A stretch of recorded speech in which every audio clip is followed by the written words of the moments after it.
அனைவருக்கும் வணக்கம். சமயக் தரிசனம்.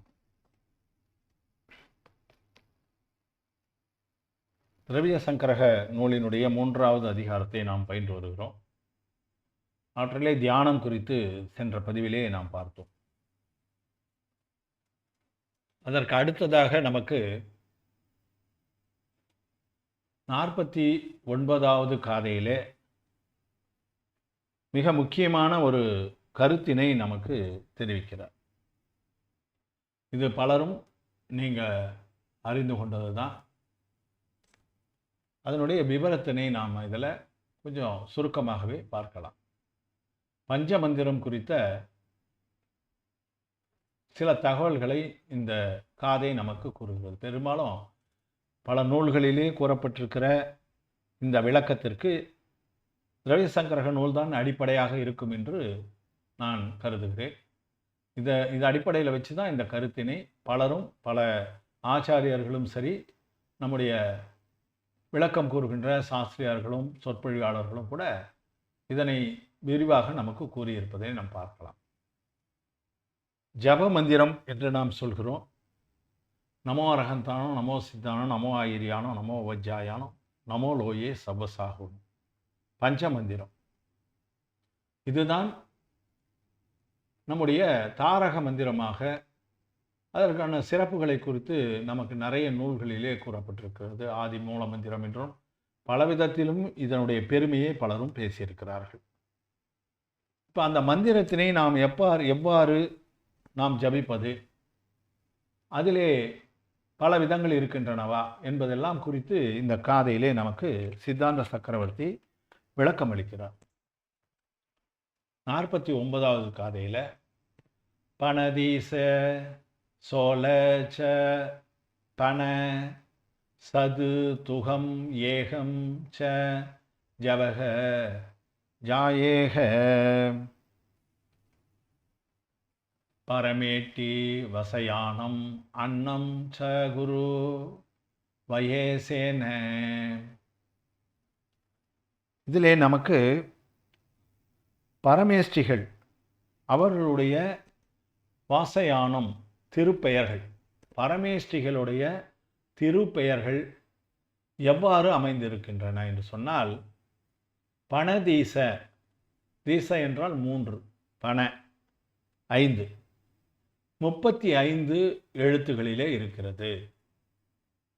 சோழ 16 எழுத்து, சோடசம் என்றெல்லாம் பார்க்குறோம் இல்லைங்களா, அந்த 16ஐ குறிக்கக்கூடியது சோழ. அதனால் அந்த 16ஆக இருக்கிறது.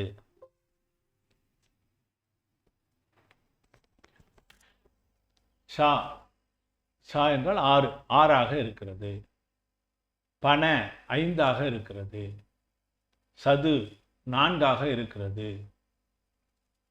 துகம் 2 எழுத்தாக இருக்கிறது. ஏகம் 1 எழுத்தாக இருக்கிறது. ஒரு எழுத்து மந்திரம்ன்றதை நம்ம கேள்விப்பட்டிருப்போம். அப்போ எத்தனை வகைகளை இதில் அவர் கூறுகிறார் என்று நம்ம பார்த்துக்கணும். பணதீச சோழ ச பண சது துகம் ஏகம், இதில் எதை வேண்டுமானாலும் நீங்கள் ஜபிக்கலாம், தியானம் செய்யலாம் என்று இதிலே கூறுகிறார். ஜவக ஜாயேக, ஜபம் செய்யலாம், அதே நேரத்தில் தியானம் செய்யலாம். அவை தவிரவும் அன்னம், அதை தவிர கீழே வருது பாருங்க, அன்னம். அதை தவிர ச குரு வயேசேன, நம்முடைய குருமார்கள் ஆச்சாரியர்களும் சில மந்திரங்களை நமக்கு கொடுத்திருக்கிறார்கள், அவற்றையும் ஜபம் செய்ய வேண்டும் என்று இதில் கூறுகிறார். அனாதி மூல மந்திரத்தை பற்றி சொல்லிட்டு அதை ஜபம் செய்ய வேண்டும் என்றும் சொல்லிவிட்டு, அதன் பிறகும் நம்முடைய ஆச்சாரியர்களும் குருவரர்களும் அவர்களும் சில மந்திரங்களை நமக்கு கொடுக்கிறார்கள். சித்த சக்கர மந்திரம் போன்றவெல்லாம் பின்காலத்தில் ஏற்படுத்தியிருக்கிற ஒரு சில ஆச்சாரியர்களால் கொண்டு வரப்பட்டவை. அவை அது போன்ற மந்திரங்களையும் நம்ம ஜபிக்க வேண்டும் என்று இதிலே கூறுகிறார். அப்போ பஞ்சபரமேட்டிகளின் நாமங்களை ஜபிக்க வேண்டும், தியானம் செய்ய வேண்டும். பஞ்ச நமஸ்கார மந்திரம் அனாதி மந்திரம் என்று நமக்கு தெரியும். மந்திர வகைகளின் உடைய எழுத்தினுடைய எண்ணிக்கை, அந்த எண்ணிக்கை 35 16 6ஆக செய்யலாம், 5ஆக செய்யலாம், 4ஆக செய்யலாம், 2ஆக செய்யலாம், ஒன்றாகவும் செய்யலாம். சமயத்திற்கும் நம்முடைய காலத்திற்கும் உடல்நிலைக்கும் அல்லது எது வேண்டாலும் நம்ம அதை செய்யலாம். பஞ்சமந்திர இதை வந்து நம்ம எப்போ செய்யணும், எதுக்கு செய்யணுன்றதெல்லாம் நமக்கு பலர் விளக்கியிருக்காங்க. அபவித்ரோ பவித்ரோவா சுசிதோ துஸ்திதோபிவா யாயர் பஞ்ச நமஸ்காரம் சர்வபாவை பரமுச்சதே. நீங்கள் வந்து பவித்திரமாக இருந்தாலும் சரி, இல்லை அப்படி இல்லை என்று சொன்னாலும் சரி, எந்த நிலையில் வேண்டுமானாலும் பஞ்ச நமஸ்கார மந்திரத்தை நாம் ஜபிக்கலாம். அதில் எந்த விதமான கண்டிஷனும் கிடையாது. உடல் நோயுற்றவர்களாக இருப்பார்கள், குளிக்காமல் நேரத்தில் கூட செய்யலாம். எந்த நேரத்தில் வேண்டுமானாலும் பஞ்சமந்திரத்தை செய்வதற்கு தடை கிடையாது. அதுதான் நமக்கு முக்கியமாக கூறப்பட்டிருப்பது.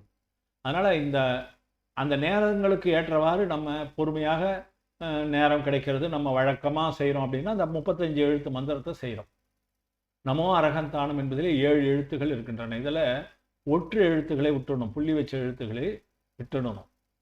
விட்டுட்டு தான் அந்த கணக்கு வரும். நீங்கள் போட்டப்ப நா மோ ஆ ர ஹ தா ந அப்படின்னு வரும். அந்த இந்து இம்மு இருக்காது. அப்போ அது போல் நீங்கள் ஒர்க் அவுட் பண்ணி பார்த்தாலும் உங்களுக்கு தெரியும். 7 எழுத்துக்கள். நமோ சித்தானம் என்பதிலே 5 எழுத்துக்கள். நமோ ஆயிரியானம் என்பது 7 எழுத்து. நமோ உபஜாயானம் என்பதும் 7 எழுத்து. நமோ லோயே சப சாகுணம் என்பது 9 எழுத்துக்களை கொண்டது. இப்போ இவற்றையெல்லாம் கூட்டோம்னா மொத்தம் 35 எழுத்துக்கள் இருக்கின்றன. இதுதான் நாம் வழக்கமாக செய்கின்ற ஜப மந்திரம். அதனால் இந்த 5ம் தான் பஞ்சமந்திரம் என்று கூறப்படுவது. அது 35 எழுத்துக்களை கொண்டது. 16 எழுத்து இருக்கிறத நம்ம என்ன செய்யலாம், ஜபம் செய்யலாம். அரகந்த சித்த ஆச்சாரிய உபாச்சாய சாகு உபஜாய சாகு என்று நாம் 16 எழுத்துக்களிலே சொல்லலாம்.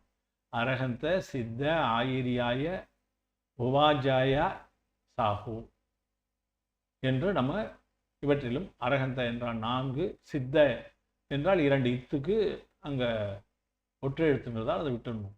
ஆயிரிய 4 எழுத்து, உபஜாய 4 எழுத்து, சாகு 2 எழுத்து, 16 எழுத்து. இதையும் நாம் ஜபம் செய்யலாம். அதை தான் முழுமையாக நேரம் கிடைக்கல, கொஞ்சம் குறைவான நேரம் இருக்குது. அரகந்த சித்த ஆயிரிய உபஜாய சாகு என்று சொல்லலாம். அதே போல் 4 எழுத்து மந்திரம் இதில் இருக்குது. அரகந்த சித்த என்று நாம் இதெல்லாம் சொல்லலாம். அரகந்த என்றால் 4, அது மட்டுமே சொல்லலாம். அரகந்த என்றும் சொல்லலாம். சித்த என்றும் சொல்லலாம். இந்த ரெண்டுத்தையும் சேர்த்து சொல்லலாம். அரகந்த சித்த.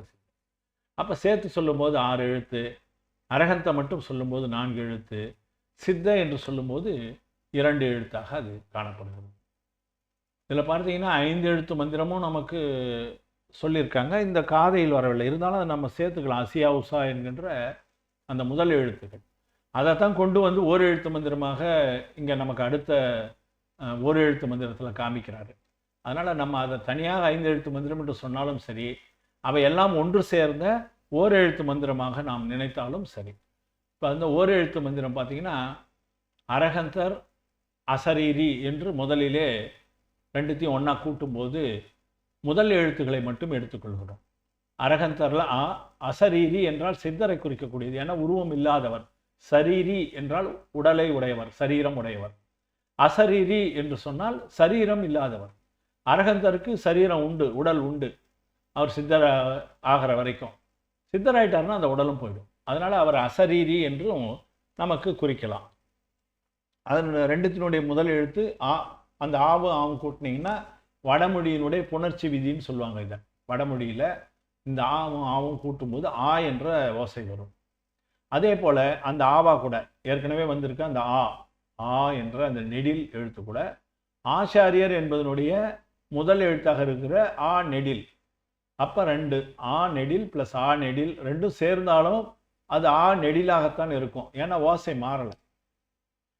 அதற்கு அடுத்ததாக வரக்கூடியது அந்த ஆவா கூட, நெடில் ஆவா கூட உபாத்தியாயர் என்பதிலே இருக்கின்ற ஊ சேர்த்துனா ஆ நெடில் ப்ளஸ் ஊ சேர்ந்தால் ஓ என்ற புணர்ச்சி விதிகளின்படி அந்த எழுத்து அந்த ஓசை வரும். அது வடமொழியினுடைய சமஸ்கிருதத்தினுடைய புணர்ச்சி விதி.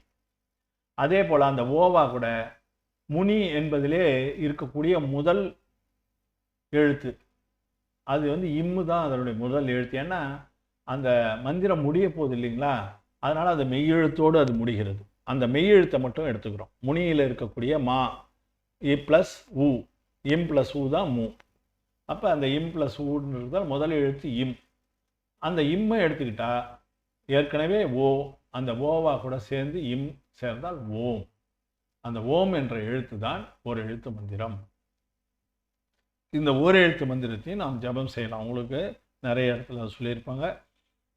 நேரம் கிடைக்கவில்லை என்றால் ஓம் ஓம் ஓம் என்றும் செய்யலாம். இப்போ 108 நம்ம நமோரகந்தா நமஸ்தானம் அந்த பஞ்சமந்திரத்தை சொல்வது 108 முறை சொல்லலாம்.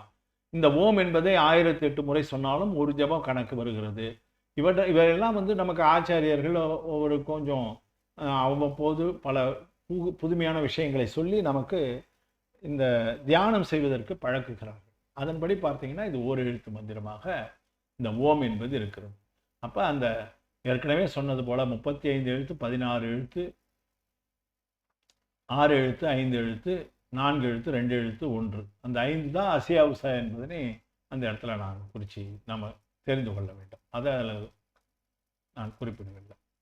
இப்போ இதை பார்த்தீங்கன்னா திருக்கலம்பகத்தில் தமிழிலே இதற்கு அருமையான ஒரு பாடலே நம்ம உசிதி தேவர் என்பவர், அது தெரியும் உங்களுக்கு, திருக்கலம்பகம் எழுதினவர். அவர் சொல்லியிருக்கார் பாருங்க. அறிவரைய குணத்தருகன் அசரீரி ஆசிரியன் புவாத்தி கோதஞ்செறிவரிய முனிவரெனும் திருநாமம் முதல் எழுத்தோர் 5ம் சேர்ந்து பிரிவரிய ஓங்காரம் முன்னுரைப்பர். எப்படி அந்த ஓங்காரம் என்றால் ஓம் என்ற அந்த ஒலி, ஓங்காரம்னா ஒலி தான் அது. ஓம் என்ற அந்த ஒலி எப்படி தேர்ந்தது? அருகன், அசரீரி, ஆசிரியன் என்பது ஆச்சாரியரை குறிக்கக்கூடிய தமிழ் வார்த்தை. ஆசிரியன், உவாத்தி, அதன் பிறகு கீழே வருகின்ற முனி. இந்த 5 வார்த்தைகளுடைய முதல் எழுத்து, முதல் எழுத்தோர் 5ம் சேர்ந்து பிரிவரிய ஓங்காரம், அவற்றில் எந்த பிரிவும் இல்லாமல் ஒன்றாக இணைத்து விட்டால் ஓங்காரம் என்று சொல்லப்படுகின்ற அந்த ஓம் என்ற அந்த மந்திரம் வருகிறது என்று நமக்கு உசிதி தேவர் தமிழிலே நூலிலே திருக்கலம்பகத்திலே கூறியிருக்கிறார் என்பதும் நாம் இங்கே நினைத்து பார்க்கலாம். அதனால் அந்த பஞ்சமந்திரத்தினுடைய வடிவங்களையும் அவற்றினை ஜபம் செய்வது நம்முடைய ஆச்சாரியர்களுடன் அவருடைய அறிவுரைப்படி நாம் மேற்கொண்டு இதனை செய்ய வேண்டும் என்றும், அது தவிர ஆச்சாரியர்கள் கொடுக்கக்கூடிய மற்ற மந்திரங்களையும் அன்னம் சகுரு வயேசேன என்று இதில் முடிக்கிறார். அன்னம் என்றால் அவை, இது இல்லாமல் இன்னும் பிறவும்னு அர்த்தம். இன்னும் வேற மந்திரங்களை குருவர்கள் நமக்கு சொல்லும்போது நாம் அவற்றையும் தியானிக்க வேண்டும் என்று இதிலே நமக்கு அறிவுறுத்துகிறார். அதனால் இந்த 49வது காதையை நாம் கொஞ்சம் முக்கியத்துவம் கொடுத்து பார்க்க வேண்டும் என கூறி இந்த வாய்ப்புக்கு நன்றி கூறுகிறேன். இதில் வழக்கம் போல யூடியூப்லேயும் இந்த பதிவினை பதிவேற்றம் செய்திருக்கிறேன். அதே நேரத்தில் ஒளிப்பதிவாகவும் வாட்ஸ்அப் குழுக்களிலே பதிந்து உள்ளேன். ஆனால் நீங்கள் பார்த்து தங்களுடைய கருத்துக்களை தெரிவிக்குமாறும் யூடியூப் சேனலை சப்ஸ்கிரைப் செய்து பார்க்குமாறும் பணிவோடு கேட்டுக்கொள்கிறேன். அனைவருக்கும் நன்றி. ஜெய் ஜினேந்திரா. இளங்கோ திருமொழி, திண்டிவனம்.